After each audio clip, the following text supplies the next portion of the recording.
है, इसमें कहीं कोई दो अर्थी नहीं है, कोई जूताखोर हैं सभी। तो समियाना के चो तो ढूंढिए में घोंप। अब इसका दूसरा अर्थ क्या बता पाएगा कोई?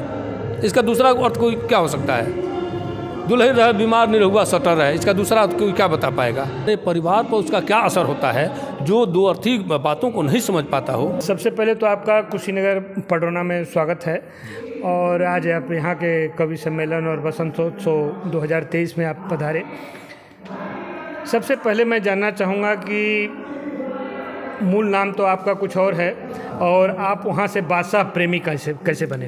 दरअसल वही कि विष्णुदत्त तिवारी मेरा पूरा नाम है, लेकिन कविता जब से करने लगे तो बादशाह के नाम से ज़्यादा लोग हमको स्वभाव बस जानते थे बादशाह, और कविता करने लगे तो फिर प्रेमी नाम मेरे साथ जुड़ा तो बादशाह प्रेमी हम हो गए, नहीं तो मूल नाम मेरा विष्णुदत्त तिवारी है। और कविता करने की प्रक्रिया समझिए कि ये इसे सारे लोग कहते हैं, मैं भी कहता हूँ कि ये तो प्रकृति प्रदत्त है, प्रकृति जैसे चाहते हैं जिसको झोली में जो डाल दे।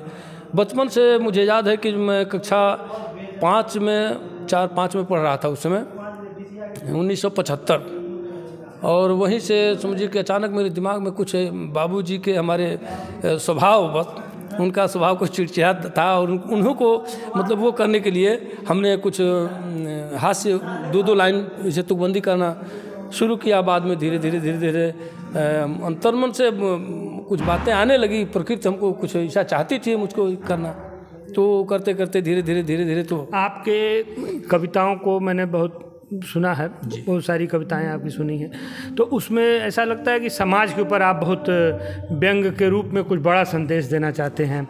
इस तरह का कुछ 1-2 मुक्तक अपना सुनाते हुए जरा बताएं। सच्चाई तो ये है कि कविता केवल ना तो अर्थोपार्जन के लिए और ना ही किसी व्यक्ति विशेष के लिए लिखी जाती है, बल्कि हम कविता स्वांतः सुखाय के लिए लिखते हैं। सर्वजन सुखाय तक मेरी बात पहुँची है तो ऊपर वाली कृपा है, आप लोग जैसे प्रबुद्ध जनों की आशीर्वाद है। हमने हमेशा हर कविता में चाहा है कि कुछ समाज को दें हम, विसंगतियों को लेकर के, भ्रांतियों को, कुरीतियों को, अंधविश्वासों को लेकर के बहुत सारी कविताएं मेरी हैं। और मुक्तक छंदों में भी बहुत सारी बातें हमने कही। अभी एक मुक्तक हमने पढ़ा है कि पक्षपात के बात करेला उहो अब तक पंच हो गई, ब्रेकफास्ट डिनर की बीचे भोजन अब तक लंच हो गई, सही कही उरही किनारे चाटकार के मंच हो गई, दिने कथा सुनावे उहो रात में पी के टंच हो गई। तो ये जो है हंसते हंसाते कुछ बात ऐसी गहराई तक चोट करने वाली बात भी हमने कही है तमाम कविताओं में, तमाम मुक्तकों में, छंदों में, ऐसा हमने कहा है। तो ये जो भाव आपको आया कि समाज को एक संदेश अपने मुक्तकों के माध्यम से, अपने कविताओं के माध्यम से, इसमें बड़ा संदेश चला जाता है, समझने वाले उसको समझते भी हैं और ठहाके लगाने वाले ठहाका भी लगा लेते हैं। अभी आपने कहा कि हंसना बहुत ज़रूरी है, अभी नीचे मंच पर आप कह रहे थे, तो क्या इसके पीछे क्या था? देखिए, एक तो बचपन से जहाँ तक आपको बता दूं कि 65 मेरी जन्मतिथि है, और आज भी ये हमेशा आनंदित रहने का ही नतीजा है कि बहुत एकदम स्वस्थ में, कहीं दवा गोली सुई टिकिया टानिक कुछ नहीं खाता हूँ, और कोई बीमारी भी मेरे करीब नहीं आती है। कुछ संयम हल्का फुल्का रखता हूँ, और बाकी तो हमेशा एकदम प्रफुल्लित रहता हूँ। क्या सुख क्या दुख, क्या आया क्या गया, कोई लेना देना नहीं है। तो अंतर्मन से जब आप प्रफुल्लित रहेंगे, आनंदित रहेंगे, तो निश्चित है बीमारियां आपसे दूर रहेंगी, इसमें कहीं दो राय नहीं है। तो समाज के लिए एक संदेश बताएं इसके लिए। बहुत बड़ा संदेश है समाज के लिए। तो हमने कहा, अभी मुक्तक कहा कि हीरा मोती महल अटारी रुपया लाखों लगे हुई, अजय कभू हंसते न होके वो वहाँ अभागे हुई। तो ये कहने का मेरा तात्पर्य ये था कि पैसा रुपया किसी के पास हो जाए उससे हंसी नहीं आती है, और जब तक हंसी आएगी नहीं, आपके होठों तक आएगी नहीं, आप हंसेंगे नहीं, तब तक आपका तनाव कम नहीं हो सकता है। आप, मैंने कहा भी है, तमाम मंचों से भी कहा है कि हंसने से शरीर की 36 मांसपेशियां हरकत करती हैं, योगी क्रिया होता है, आदमी तनाव मुक्त होता है, प्राण वायु की आयु बढ़ जाती है। तो हंसना तो इसलिए भी अनिवार्य है। तमाम योग क्रिया करने वाले लोग भी बड़े बताते हैं कि हंसना बहुत ही ज़रूरी है आजकल, और इसी को लेकर के एक अभियान समझिए हमारा है ये। और आप हास्य के माध्यम से स्वास्थ्य परोस रहे हैं लोगों को, तो स्वास्थ्य का संदेश पूरे समाज ग्रहण भी कर रहा है। स्वास्थ्य का संदेश भी है, और दूसरी बात आपसे बता दें, हमको तसल्ली, मन को खुशी तब होती है कि ये स्वास्थ्य के साथ साथ एक संदेश मेरा ये भी है कि पारिवारिक में लोगों के बीच एक साथ बाप बेटी भाई बहन सारे लोग बैठ के सुने, हमेशा से हमने यही प्रयास किया है। आज भोजपुरी को लोग रसातल में लेके जा रहे हैं। तमाम ऐसे गायक तथाकथित कवि ये भोजपुरी को डुबोने में लगे हैं। और मैंने शुरू से ही एक अभियान चलाया कि भोजपुरी हमारी मातृभाषा है और इसको एक ऐसा एक पैटर्न, एक ऐसा रूप दिया जाए जिससे लोग इसके प्रति सजग रहें, आकर्षित हों हमारी तरफ। हमने एक कविता में कहा है कि बाभन ठाकुर ना खैते तब महंगा माछ बिकाई तना, चिमनी हट जा तब इतना लोग पी पी के ढिमलाई तना, कथा सुन के सड़क मिले तो नरके केहू जाई तना, नीच कुकर्मी मर जैते तो कतल बवाल सुनाई तना, कुचुरा चुगला ना रहते तो सुनल बात भभाई तना, मित मतलबी ना रहते तो धोखा केहू खाई तना, सोखा ओझा मर जैते तो बरम भूत पूजाई तना, जनता ना सुने तो केहू गीत भड़ैती गाई तना। तो हम आप सुन रहे हैं, वो सब गा रहे हैं। बिल्कुल बिल्कुल। इसमें आजकल जो एक प्रथा चली हुई है कि दो अर्थी गाना गाते हैं लोग, कि दो अर्थी के भाव परोस कर, और जो उसमें समाज का एक वर्ग ऐसा भी है जो उसी को पसंद कर रहा है, लेकिन उससे भोजपुरी का निरंतर नुकसान हो रहा है। उससे देखिए भोजपुरी का भी ह्रास हो रहा है और साथ साथ हमारे परिवार पर उसका क्या असर होता है। जो दो अर्थी बातों को नहीं समझ पाता हो वो क्या समझ पा, हमारी माताएं बहनें बेटियां हमारी जो सुनेंगी, जो छोटे छोटे बच्चे सुनेंगे, वो ये उसका दूसरा अर्थ तो नहीं समझ पाएंगे, पहले अर्थ को समझ पाएंगे, जल्दी समझ जाएंगे। अब बताइए, तमाम सारे गाने 25 गानों का मैं कोट कर सकता हूँ, और समियाना के चो तो ढूंढिए में घूम, अब इसका दूसरा अर्थ क्या बता पाएगा कोई? इसका दूसरा अर्थ कोई क्या हो सकता है? दुल्हन रहे बीमार निरहुआ सटर रहे, इसका दूसरा अर्थ कोई क्या बता पाएगा? जो समझ में उसके जैसे आएगा उसकी मानसिक विकृति जो है और वो होगी। तो इसलिए इसमें कहीं दो अर्थी नहीं है। ये अपनी दुकान चलाने के लिए कोई गायक कह दे, कोई कवि कह दे, ये सब निरर्थक है। इसमें कहीं कोई दो अर्थी नहीं है, कोई जूताखोर हैं सभी। तो ये जो भोजपुरी को उठाने के लिए क्या करना चाहिए? आज 8वीं अनुसूची में उसको दाखिल करने के लिए तमाम दिनों से आंदोलन चल रहा है। आप जैसे पत्रकारगण बड़े चैनलों के माध्यम से, अखबार के माध्यम से, हमारे जैसे कवियों के माध्यम से जन जन तक ये संदेश अगर पहुंच जाए जिस दिन कि हमारी भोजपुरी स्थापित हो, और भोजपुरी में साहित्य की भी कमी नहीं है, कवियों के बड़े बड़े लोग हैं जो भोजपुरी को लेकर के बहुत सारी चीज़ें लिखे हैं। और मैं भी आपको जानकारी के लिए बता दूं, हमने एक महाकाव्य और 2 खंड काव्य लिखे हैं भोजपुरी में। संकट मोचन महाकाव्य हमारा है, और माई और महासमुद्र नामक 2 खंड काव्य हमने लिखे हैं भोजपुरी में। गीत, हजारों गीत हमने लिखे हैं भोजपुरी में, बहुत सारे गायकों ने गाया भी है। तो अब उन्हीं लोगों को हम अपने गीत देते भी हैं जो स्वच्छ साफ सुथरी छवि के लोग हैं, जो अच्छे गाते हैं, उस हिसाब के लोगों को मैं गीत अपनी देता हूँ। बाकी कविता के माध्यम से भी मंचों पर मैं खुल्ला ऐलान करता हूँ कि भोजपुरी हमारी जिस दिन स्थापित हो जाएगी, 8वीं अनुसूची में शामिल हो जाएगी, उस दिन से समझिए कि कुछ तो लग रहा है आने वाला समय, मतलब हम उम्मीद भरा है, और हमको उम्मीद है भी कि कुछ प्रयास हम लोगों का सार्थक हो जाएगा। एक भोजपुरी में मैंने आपको सुना था, उसमें आपने बताया था कि अंग्रेजी में उतना शब्द नहीं है जितना भोजपुरी में है।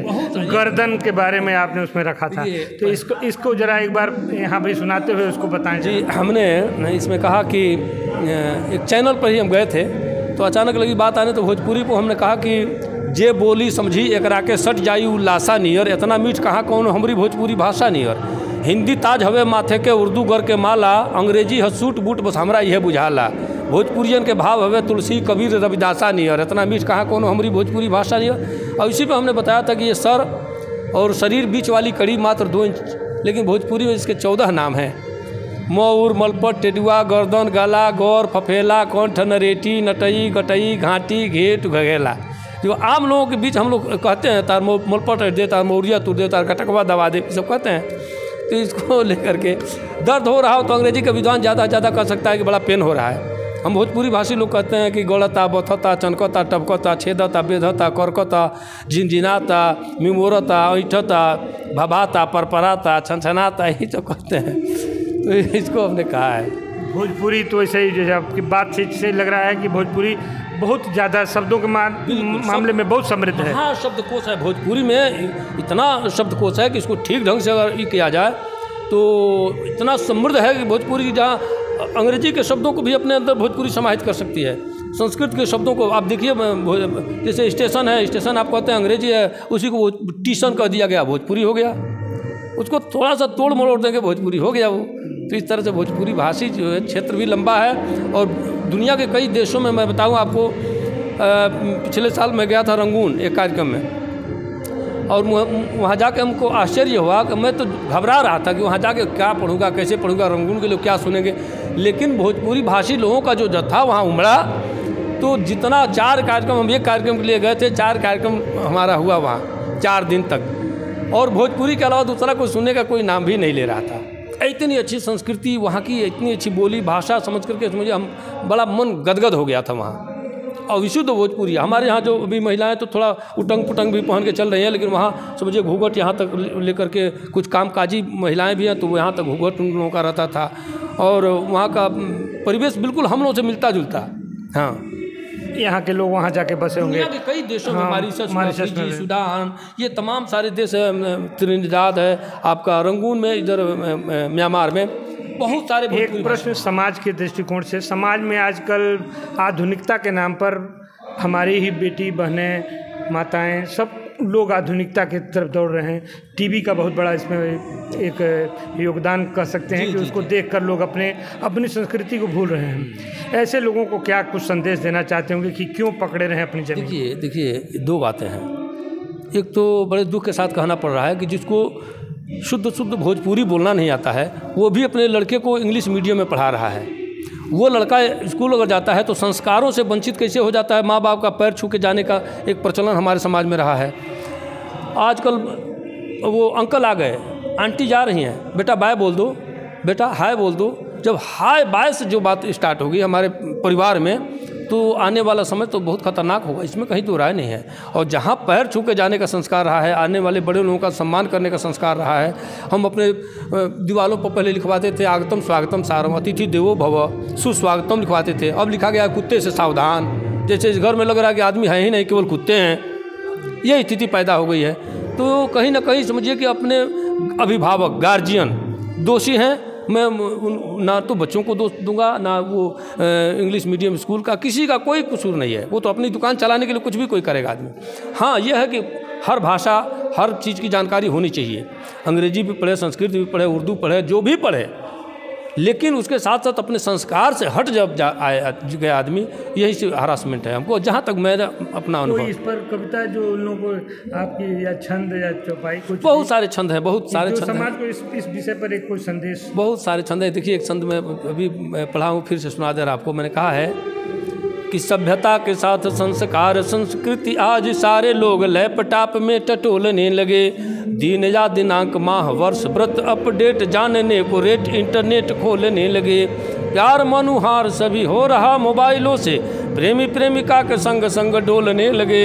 हाय रिंगटोन टेलीफोन युग आ गया तो सत्यवादी लोग रोज झूठ बोलने लगे। बहुत सुंदर, एक अच्छा संदेश है। इस तरह से समाज अगर सीख चीज़ में हम कुछ संदेश चाहते हैं कि जाए, और ऐसा ही परोसने का आप लोगों का आशीर्वाद है कि मैं हमेशा से यही प्रयास करता रहा हूँ, और ज़िंदगी भर मैं यही प्रयास करूँगा। चाहे मुझे ख्याति मिले नहीं मिले, मुझको इसकी भी कोई चिंता नहीं। हाँ, यह है कि मेरे नहीं रहने पर मेरा साहित्य जब लोगों तक जन जन तक पहुँचेगा तो लोग जानेंगे कि हाँ, बाबा साहब प्रेमी ने समाज के लिए क्या किया है। नहीं, आप बिल्कुल बने रहेंगे और बहुत दिनों तक अभी हम लोग के बीच में रहेंगे, ऐसी हम लोग की कामना है। इस नाते कि आप जो संदेश दे रहे हैं, ये बहुत सारे लोग, आज आपको लग रहा होगा कि अगर सोशल मीडिया से आप जुड़े हुए हैं और उस पर लाखों लाख फॉलोअर देख रहे हैं, हज़ारों लोग उसको आपके पोस्ट करने के साथ ही लोग देखने लगते हैं, और लोग पूरा सुनते हैं, पूरा इंटरेस्ट आता है उसमें। ऐसा नहीं है कि लोग आजकल फेसबुक पर चाहे ट्विटर पर लोग थोड़ी देर के लिए देखे फिर उसको ऑफ कर देते हैं। लेकिन बादशाह प्रेमी एक ऐसा नाम है मेरे दृष्टिकोण से कि उसको लोग जो शुरू से देखना चाहता है तो वो इंड तक देखता है, भले वो 5 मिनट 7 मिनट की कविता हो। तो किसी भी मंच पर हर जगह एक संदेश। अभी आपने कुशीनगर में उधर खड्डा में अभी विष्णु प्रभाकर आपका इंटरव्यू लिया था, तो हम लोग का छोटा भाई है वो, और बहुत अच्छा इंटरव्यू था वो। तो एक समाज को अच्छा संदेश जा रहा है आपके इससे, तो हमारी पूरी तरह से शुभकामना है आपके साथ कि आप और फलें फूलें और अच्छे तरीके से अपने प्रस्तुतिकरण दें, ताकि समाज को एक अच्छा संदेश जाए। आप लोगों का आशीर्वाद का ही प्रतिफल है। मैं राष्ट्रीय सहारा के लिए सूर्य प्रकाश राय।